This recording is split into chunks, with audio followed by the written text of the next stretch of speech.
Sir ಇವಾಗ ನೀವು payment ಮಾಡಿಸ್ಕೊಳ್ಳೋಕೆ ready ಇದ್ದೀರಾ ಸರ್? ನಂದು ಲೋಕಲ್ ಗಾಡಿಯಲ್ಲಿ ತಂದು ನಾನು ಇಲ್ಲಿ ಪೇಮೆಂಟ್ ಮಾಡಿಸಿ ಇಲ್ಲಿ ಸುಡಿತೀನಿ ಸರ್. ಮುಂದದು ನಿಮ್ ಜವಾಬ್ದಾರಿ. ಒಪ್ಕೋತೀರಾ ಸರ್? ಸರ್ ನಮ್ ಬೇರೆ ಗಾಡಿ ಯಾಕೆ ಸರ್? ನಂದು ಛತ್ತಿಗೆ ಹೋಗತ್ತೆ ನಾನು ವೇಟಿಂಗ್ ವೇಸ್ಟ್ ಮಾಡಲ್ಲ ಸರ್. ಸರ್ ನೀವು ನಂದೀಗ 3 ಲೋಡ್ ಐತೆ ಸರ್.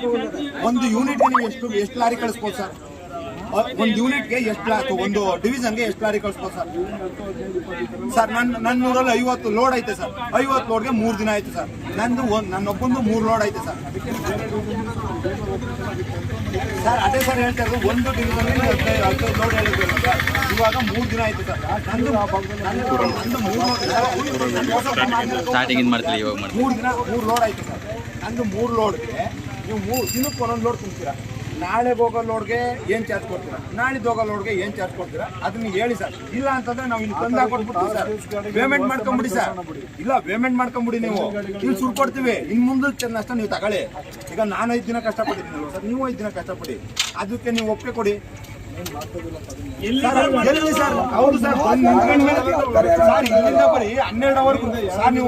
ನಿಮ್ಗೆ ನಷ್ಟ ಎಷ್ಟಾಯ್ತೈತೆ ಹೇಳಿ? ಬರೀ 12 ಅವರ್ ನಷ್ಟ ಆಯ್ತದೆ. ಈ ನಷ್ಟಕ್ಕೆ ನಿಮ್ಗೆ ಹೊಟ್ಟೆ ಉರಿತೈತೆ. ನಂದು 5 ದಿನದಿಂದ ಬಿದ್ದೈತೆ ಸರ್. ಅದನ್ನ ನೀವು ಮಾತಾಡ್ತಿಲ್ವಲ್ಲ ಸರ್? 5 ದಿನದಿಂದ ಬಿದ್ದೈತೆ. ಇದ್ರ ನಷ್ಟನೇ ನೀವು ಒಪ್ಕೋತಾ ಇಲ್ಲ. ನಂದೇನಂತ ಗೊತ್ತಾ ಸರ್? ಇವಾಗ ನನಗೆ ನಷ್ಟ ಆಗೈತೆ ಸರ್, ನಿಮ್ಗೂ ನಷ್ಟ ಆಗ್ಬೇಕು ಅಂತಂದ್ರೆ ಒಂದ್ಸರಿ ಗೊತ್ತಾಗುತ್ತಲ್ಲ ಸರ್. ಇವಾಗ ತಂದು ನಾನು ಇಲ್ಲಿಗೆ ನಿಮ್ದು ಪೇಮೆಂಟ್ ಕೊಡಿ ಸರ್. ನನಗೆ ಸಾಯಂಕಾಲ ನೈಟ್ ಪೂರ್ತಿನ ತತ್ತೀನಿ ಸರ್. ನಂದೇ ಸ್ವಂತ ಟ್ಯಾಕ್ಟರ್ ಆಗಲಿ. ಇಲ್ಲಿ ತಂದು ಇಲ್ಲಿ ಸುರಿತೀನಿ ಸರ್. ನೀವು ಯಾವುದೇ ಬಾಡಿಗೆ ಕೊಡಬೇಡಿ ಸರ್. ನಂದು ಇಲ್ಲಿ ಬಂದು ತಂದು ಸುರಿತೀನಿ, ಲಿಫ್ಟ್ ಮಾಡ್ಬಿಟ್ಟು ಹೋಯ್ತೀನಿ. ಅದು ದಿನಕ್ಕೆ ಎಷ್ಟು ಲೋಡ್ ಆಯ್ತದೆ, ನಂದು ಎಷ್ಟು, ನನ್ನ ಹತ್ರ ಎಷ್ಟು ಕಬ್ಬು ಐತೆ ಅಷ್ಟು ಕಬ್ಬನ್ನ ತಂದು ನಿಮ್ಮ ಪೇಮೆಂಟಲ್ಲಿ ನಿಮ್ಮ ಪೇಮೆಂಟ್ ಚೀಟಿ ಕೊಡಿ ಸರ್. ತಂದು ಸುರು ಕೊಡ್ತೀನಿ ಸರ್. ಇದಕ್ಕೆ ನಿಮ್ಮ ಒಪ್ಪಿಗೆ ಕೊಡಿ ಸರ್, ಅಷ್ಟೇ. ನಾವೇ ಗಾಡಿ ಕಳ್ಸ್ಕೊಡ್ತೀವಿ. ಬೇಡಿ ಸರ್, ನಂದೇ ಕಳ್ಸ್ಕೊಬೇಕು ಸರ್. ನೀವು ಕಳ್ಸೋ ತನಕ ನಾನು ಕಾಯ ಪರಿಸ್ಥಿತಿ ಇಲ್ಲ. ಆಯ್ತು, ನೀವು ಕಳಿಸಿ, ನನಗೆ ಪರಿಹಾರ ಕೊಡಿ ಸರ್. ಆಯ್ತು, ಪರಿಹಾರ ನಷ್ಟದ್ದು ನಿಮ್ಗೆ ಕೊಡಿ ಸರ್. ನಮ್ಗೆ ಪರಿಹಾರಕ್ಕೆ ಏನ್ ಬೇಕು ಅದು ಕೊಡಿ ಸರ್. ನಮ್ಗೆ ಕಟ್ಕೊಡಿ. ವ್ಯವಸ್ಥೆ ವ್ಯಾಪ್ತಿ ಮೀರ್ಕೊಂಡಿದೆ. ನಾವು ಯಾವತ್ತೂ ನಿಮ್ಮ ಜೊತೆ ಮಾತಾಡಕ್ ರೆಡಿ ಇರಲಿಲ್ಲ.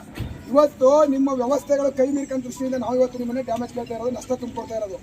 ನೀವು AC ಅವರು, ಪೊಲೀಸ್ ಇಲಾಖೆಯವರು, ಕೃಷಿ ಇಲಾಖೆಯವರು ಕೂತು ಪ್ರಶ್ನೆ ಪರಿಹಾರ ಘೋಷಣೆ ಮಾಡಕ್ಕೆ ನಡೀತಾರೆ ಇಲ್ವಾ? ಅವೆರಡರ ಒಂದೇ. ನೀವು ಎಕ್ಸ್ಗಲೇಬೇಕು, ಎಕ್ಸ್ಗತ್ತಿದ್ದಾರೆ ಅಗ್ರಿಮೆಂಟ್ ಆಗಿದೆ. ನಿಮ್ಮ ಅಗ್ರಿಮೆಂಟ್ ಪ್ರಕಾರವಾಗಿ ಇನ್ನೊಂದೇನಂತಂದ್ರೆ ಸರ್, ಇದು ಮಿಷಿನರಿ ಪ್ರಾಬ್ಲಮ್ ಅಥವಾ ಇನ್ನೊಂದೇನೋ ಪ್ರಾಬ್ಲಮ್, ರಸ್ತೆ ಪ್ರಾಬ್ಲಮ್ ಆಗಿದ್ರೆ ಅದಕ್ಕೆ ನಾವು ರೈತರು ಬಿಡಿ ಸರ್. ನಾವು ಮಳೆ ಬಿದ್ದು ಎಷ್ಟೋ ಉದ್ದೋಯ್ತದೆ, ಹಸ್ರೋಯ್ತದೆ, ಭತ್ತ ಹೋಯ್ತದೆ, ಹೋಗ್ಲಿ ಸರ್. ಇವ್ರದ್ದು ಪ್ರಾಬ್ಲಮ್ ಯಾರ್ದು ಸರ್? Labours sir problem. 1 ಸೆಕೆಂಡ್ಗೆ ಕಾರಣ, 1 ಸೆಕೆಂಡ್ಗೆ ನಾನು ಕೊಡ್ತೀನಿ ಅಮೌಂಟ್, ನಿಮಗೆ ಬಂದು ಕೆಲಸ ಮಾಡಿ ಅಂದ್ರೆ ಲೇಬರ್ಸ್ ಇವಾಗಲೂ ರೆಡಿ ಇದ್ದಾರೆ ಸರ್. ಲೇಬರ್ಸ್ ಇವತ್ತು ಕಾರ್ಮಿಕರು ಈಗಲೂ ಓಪನ್ ಆಗಿ ಅನೌನ್ಸ್ಮೆಂಟ್ ಕೊಡ್ಲಿ ಸರ್, ವಿಡಿಯೋ ಕಾಲಲ್ಲಿ ಮಾಡಲಿ ಸರ್. MD ರೆಡಿ ಇದ್ದಾರೆ ಸರ್ ಅವರು.